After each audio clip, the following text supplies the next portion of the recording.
The Nats won a third straight game and two against the San Francisco Giants, but even more importantly, CJ Abrams is back into the lineup, and of course, he had another home run, and guys, a superstar is brewing right in front of our eyes. You are Locked On Nationals, your daily Washington Nationals podcast, part of the Locked On Podcast Network, your team every day.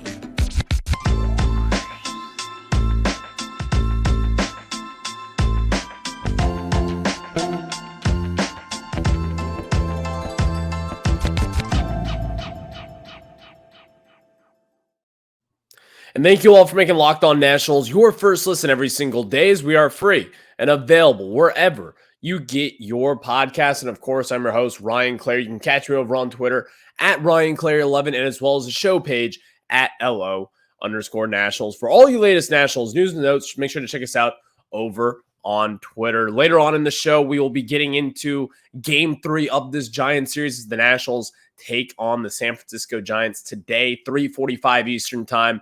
Who will get the win? Will the Nationals get the sweep? We'll preview that one a little bit later on as the Nats try to sweep the Giants and, of course, go for their fourth straight win. In the second segment of today's show, Dylan Crews and James Wood, yes, they had another big day down on the farm. You're going to hear about that. What happened? Here we go, because, of course, if you haven't heard already, Jackson Holliday, the number one prospect in all of baseball, is making his debut today at Fenway Park, so it's now a good time to kind of look down in that farm, see what the Nationals are doing, and, of course, your two biggest guys had a huge day on Tuesday. We'll discuss that a little later on in today's show, but let's open up discussing last night's win, and, of course, the win was led by very own CJ Abrams. CJ Abrams, this guy is starting to become a star right in front of our eyes. Yeah. When you always kind of dreamt about CJ Abrams over the last two seasons, a lot of the comparisons were pretty easy to kind of say, this guy could be Trey Turner. I don't think it's about that anymore. I don't think you can just say, oh, CJ Abrams is going to be Trey Turner. I think CJ Abrams is going to be CJ Abrams in a league of his own. You might be thinking that's a little insane. You might say you're not just going to throw out superstar shortstop like a Trey Turner, someone who's a very good player, someone who's had power, steal bases, play solid defense, and all these different things. And you might be saying, let's pump the brakes a little bit with CJ. He's a 23-year-old kid. This is really his second full season up in the major leagues.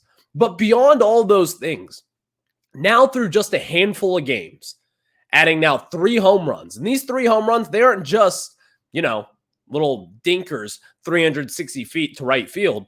These are 440-foot mammoth home runs, 106 miles per hour off the bat, 423 feet at a park that is not a notorious hitter-friendly park. It is a pitcher-friendly park. CJ Abrams is starting to break out right in front of our eyes. And not even to mention, let's take the offense away from this because, again, yesterday he had 2 hits, few RBIs, only 1 strikeout, but obviously what kind of led the way was that home run in the top of the third inning in his second at-bat since coming back from that finger injury. Take that to the side. What he did last night defensively as well was, what in my opinion, should probably be on the Sports Center top 10 plays for hopefully tonight maybe. You all know the different things about CJ Abrams, what he does well. Number one, he's pretty routine at the plate, meaning he knows what he's going to get. He knows what he's looking for. And as we saw with last season, he started to hit the changeup a little bit more. His approach came a little bit better and just seemed a little bit more fluent in kind of what you wanted to see from him. But even beyond all that now, his defense is starting to click with that web gem play that he made in last night's contest to end the inning. CJ Abrams is starting to just blossom in front of our eyes to the point where he has a 1088 OPS. He's batting .344 on the season. And yeah, it's early on. You don't have to look at those numbers and say this is what he's going to be. But I think the overall picture, kind of what Nationals fans have dreamed of over the last few seasons with CJ is, well, what if he is the next Trey Turner? I don't think that's a discussion anymore. I think it was at one point in time. I think it's pretty realistic that he could be. But I also think you can't just be putting those limitations on this guy. Number one, he's showing the fact that he's got power. This is not just some dinker home runs like we were talking about here. with all due respect to Trey Turner, he was not hitting 420-foot home runs at the age of 23 years old. He wasn't. Trey Turner was a very good baseball player, someone that you could rely on for 162 games, someone who's going to be consistent. But CJ Abrams, in the way that he is doing this at such a young age, this is a little bit different. This is a different little cat right here. I think CJ Abrams at this point in time will represent this Nationals team in the All-Star game come this July. I think that's the direction we're heading. And if you were really kind of sit back and think about it, he might be the best player in that Juan Soto deal. It's way too early to tell because, again, we're going to be talking about James Wood, who, by the way, is also killing the baseball down at AAA Rochester and taking all his walks, not striking out as much. All the things you wanted to see from James Wood, he is doing that we'll discuss in later portions of this segment. But CJ Abrams right now, it's hard not to look at this and say, CJ Abrams is the best player in this trade. He is.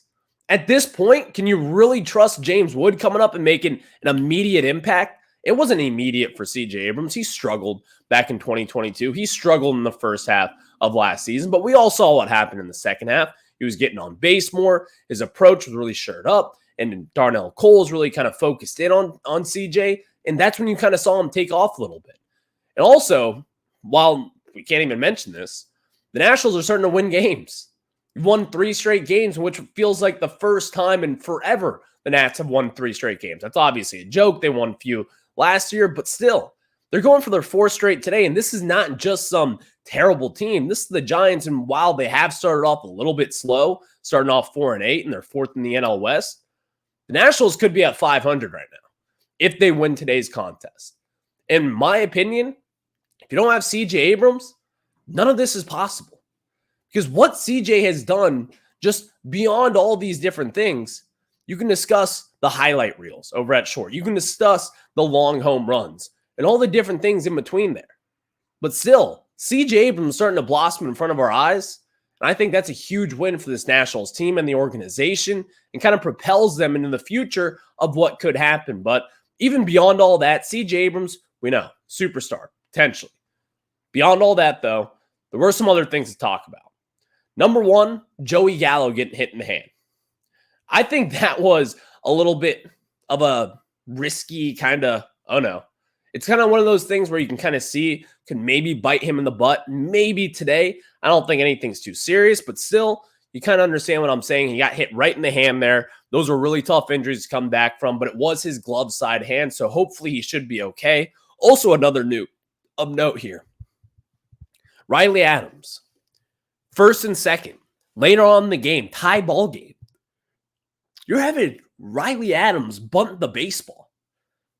That should never be happening. If you may have seen this, he was taking signs from third base coach down in the middle of the game. As soon as you see someone getting signs from the third base coach, especially if you're Riley Adams, you're probably going to assume that he's going to bunt. Just because, I mean, with the situational hitting and everything, yeah, I kind of understand why you do bunt someone there. But if there was one person on this planet that you do not bunt, it is Riley Adams. That is one decision there where I'm like, I don't understand that.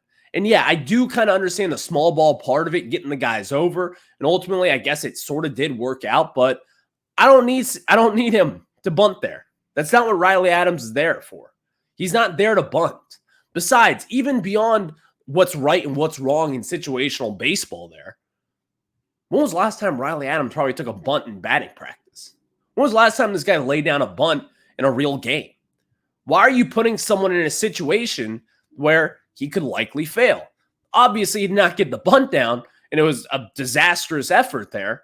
But I don't blame Riley Adams for that. I think that's just a not-so-smart baseball decision. But luckily, the Nationals did pull through and got the 5-3 win. But that decision right there was kind of like, Davey Martinez, what are you doing?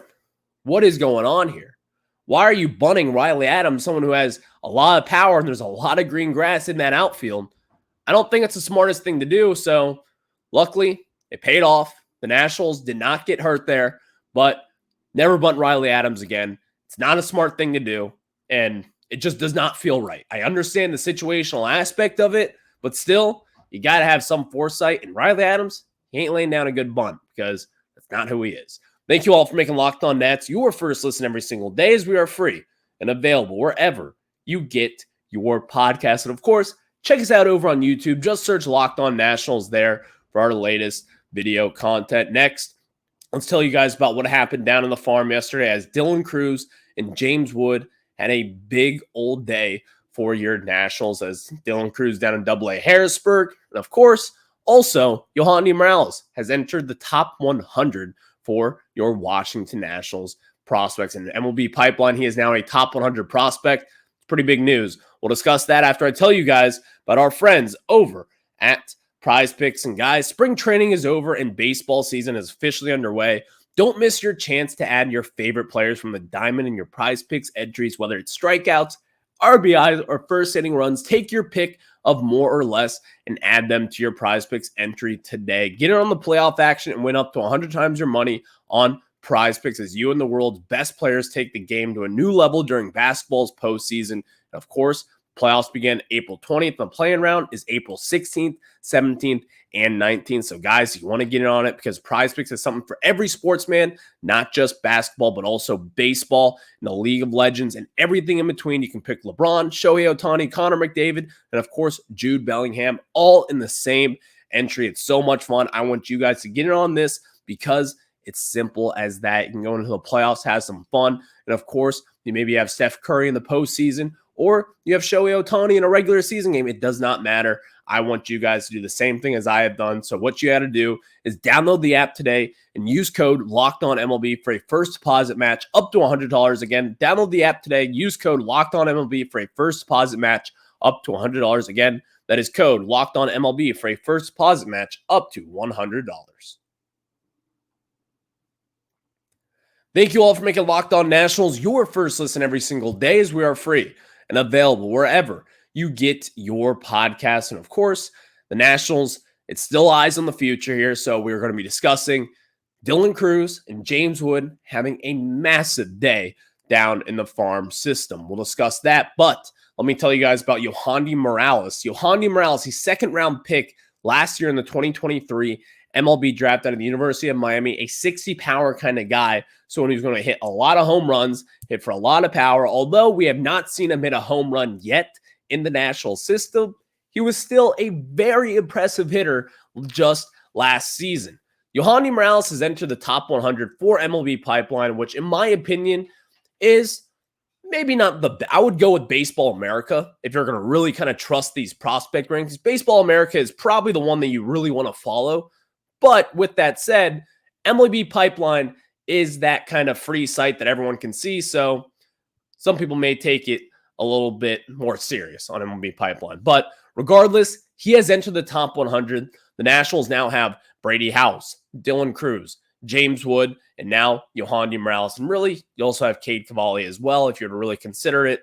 He had Tommy John surgery last year, so of course he got knocked down the rankings just a little bit. But the Nationals, if you were to include Cade Cavalli here, which I am, you have 5 top 100 prospects right here and right now. And not even to mention your CJ Abrams, who's still 23 years old. Not to mention Mackenzie Gore, who's 24, 25 years old. Josiah Gray, at this point, way past prospect status. And of course, Gore and Abrams are as well, but you understand the gist of it. The Nationals, all of a sudden, this rebuild ain't looking too bad. When you have 5 guys in the top 100, which again, Dylan Cruz, James Wood, Brady House, Cade Cavalli, in which my opinion, he should be in there just based on the talent itself. And also now Yohandy Morales.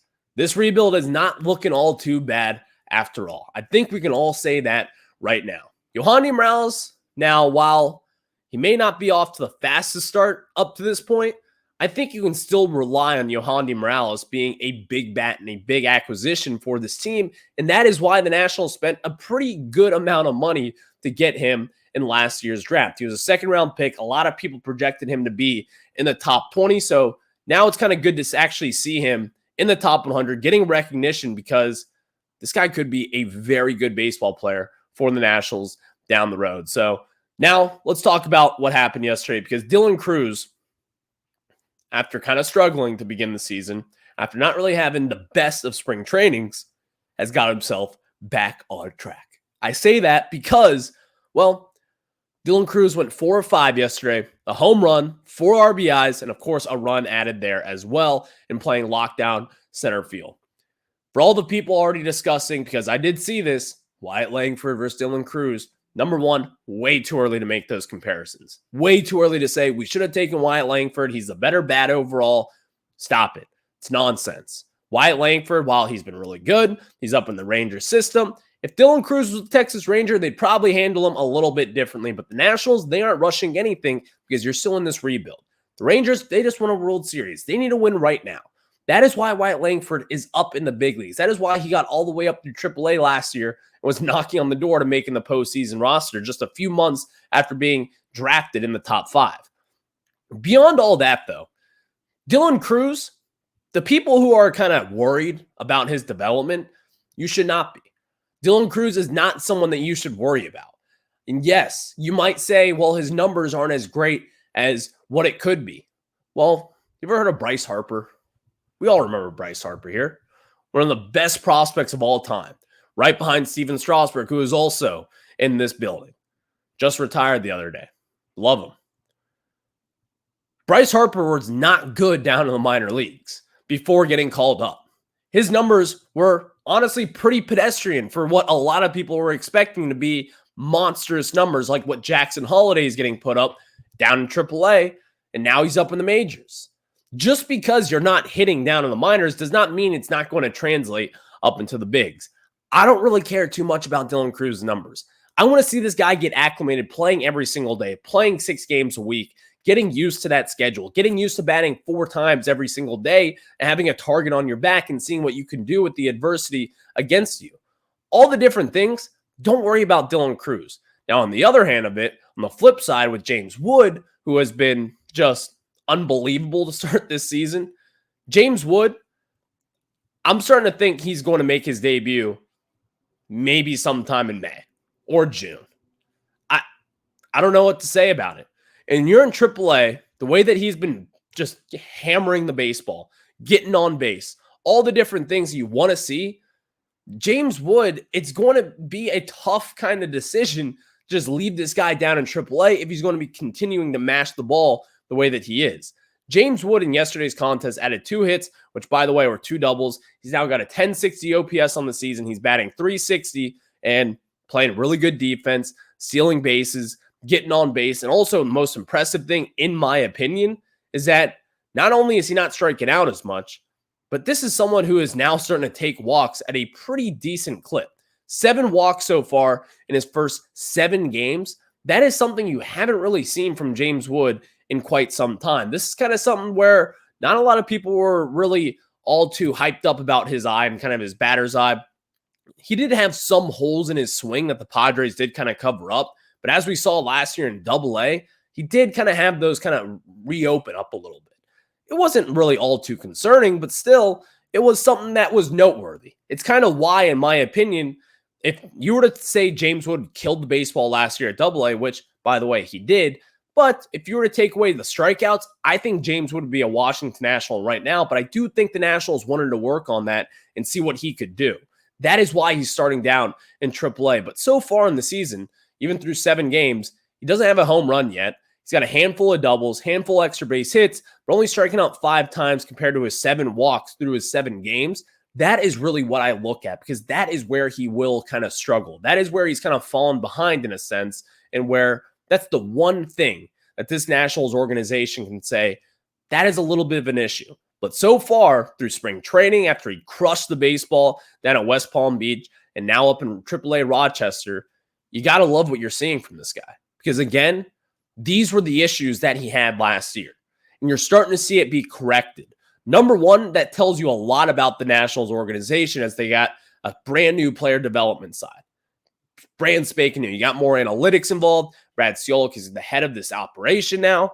You got to love what you're seeing from this. I'm not saying it's directly because of that, but it does look kind of good when you have guys who are starting to develop and improve in situations in which they may not were doing that so hot previously. So now you kind of get this back in you, and the Nationals are looking pretty damn good. Next, Let's talk about this. The Nats are going for their fourth straight win today, as of course, you take on Jordan Hicks and the San Francisco Giants. The Nats are going for the sweep in San Francisco, in which a ballpark they have always done pretty damn well in at Oracle. So we'll discuss that after we tell you guys about our great friends over at eBay Motors. And guys, when we talk about eBay Motors, I want you to know that, of course, passion, drive, and patience, the formula for winning championships, is also what keeps your ride or die alive.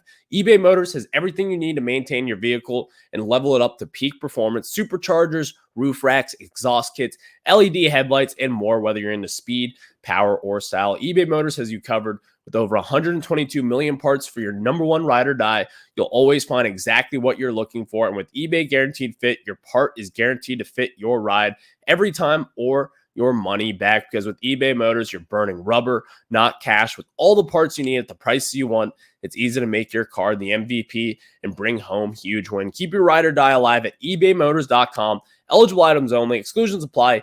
eBay Guaranteed Fit only available to U.S. customers. Again, keep your ride or die alive at ebaymotors.com. Eligible items only. Exclusions apply. eBay Guaranteed Fit only available to U.S. customers.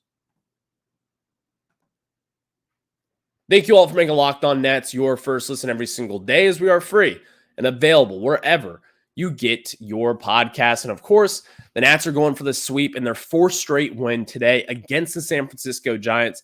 You have Jordan Hicks on the bump for the Giants, in which should be kind of an interesting game, because I don't know if people are all too familiar about Jordan Hicks, but this is someone who has been with the St. Louis Cardinals for over the last few years, but he was never really a starter. Not really a starter. Coming out in 2018, he appeared in 73 games for them, was really good, didn't have a single start. He didn't have a single start all the way up until 2022 with the Cardinals, in which he had 8 of them, but even then, he was kind of more of an opener. But now, so far, the Giants, they tend to use him as a starter, and he's had some decent success over his first 2 starts. But this is someone where the Nats, in my opinion, they could take advantage of this guy.